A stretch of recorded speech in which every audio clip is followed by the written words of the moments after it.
What exactly dead zone mean? Low oxygen locations in the world's lakes and oceans are called dead zones, or hypoxia. People can create hypoxic zones or worsen existing ones. What can be done to stop dead zones? When too many nutrients like phosphorus and nitrogen are dumped into a body of water, this is called eutrophication. This is what causes a dead zone. Blue-green algae absorb these nutrients at typical amounts. When there are too many nutrients, cyanobacteria or blooms can become harmful. Bacteria eat algae that die and sink to the bottom. Bacteria that eat algae use oxygen from the water, which hurts marine life. If layers of different kinds of water form and don't mix, there won't be much oxygen in these waters. Human activities add most of these nutrients to the water. Dead zones are often seen near homes. Hypoxic conditions are less probable in shallow water since it doesn't separate as easily. Winds and tides mix shallow water well. Also, waters that are shallow and clear enough to let light reach the bottom can support primary producers like phytoplankton, algae, and seagrasses. These plants make oxygen when they use sunlight to make food. Nutrient enrichment, called eutrophication, causes what? Intensive farming, industrial operations, and population growth have accelerated this process. These substances release nitrogen and phosphorus into the air, soil, and water, speeding up the process. Fossil fuels release nitrogen. In affluent countries, manure and commercial fertilizers create eutrophication. This stuff washes into creeks and bays. Most pollution in developing countries comes from wastewater and factories that discharge wastewater into rivers, lakes, or the ocean. Eutrophication's environmental effects. Well, eutrophication harms the environment. More phosphorus, nitrogen, and other nutrients boost marine ecosystem productivity. On the water's surface, phytoplankton, algae, and seaweed develop rapidly. When a lot of algae and phytoplankton grow quickly, this is called an algal bloom. Algal blooms hinder light from reaching water below, causing dead zones. They block oxygen from reaching plants and animals below. Plankton and algae need sunshine to create their own food from sunlight, water, and carbon dioxide. Algal blooms cause sickness. Oysters filter their food. They filter algal bloom-related bacteria from water. Microbes can cause illness. Algal blooms can also kill marine creatures and shorebirds. They can also affect aquaculture, farming marine life. Red tide killed 90% of Hong Kong's fish farms in 1998. The economy lost $40 million.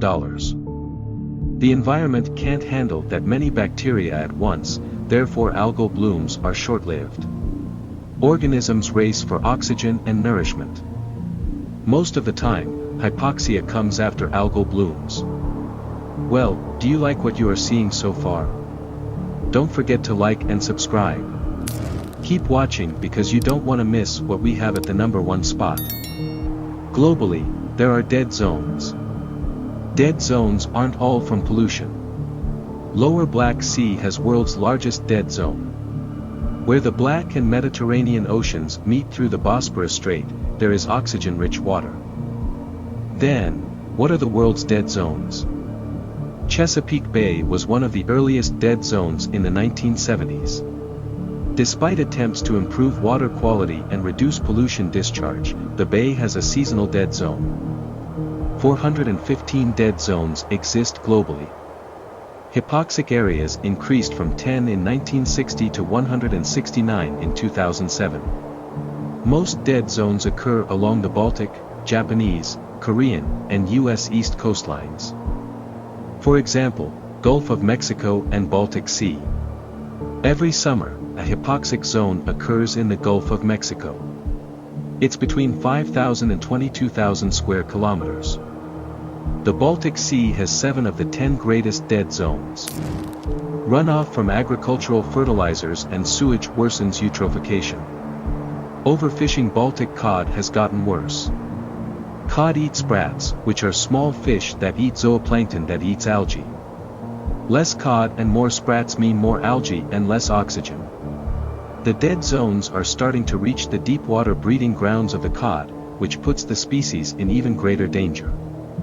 The EU's first macro-region to combat pollution, dead zones, and overfishing is the Baltic Sea.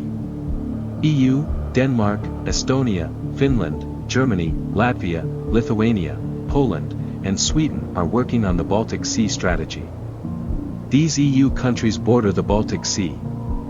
Around the world, there are also 233 areas of concern that could lose oxygen. Then, how to prevent dead zones?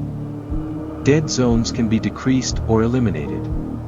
In the 1990s, as the Soviet Union broke up and chemical fertilizer prices skyrocketed, a dead zone in the Black Sea mainly disappeared. Nitrogen levels in the North Sea's dead zone have fallen by more than 35% thanks to Rhine River countries cutting sewage and industrial pollution.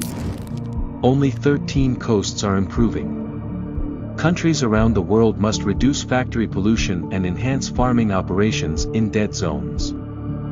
To reduce dead zones, governments may encourage farmers in the interior to avoid using dangerous chemicals. Conservation compliance programs should benefit farmers who take care of their soil and water in healthy ways, like building buffers or dams to preserve streams near to fields and utilizing more perennial plants to decrease soil erosion. Farmers could obtain lower taxes and service reductions. States could also focus their policies on the most polluted rivers and streams within the larger basin area. Knowing which bodies of water contain the most harmful runoff allows for faster, cheaper policy improvements. If you enjoyed watching and want to explore more like this with me again, be sure to hit that subscribe button and turn on the notification to our channel before you go. Thank you so much for watching.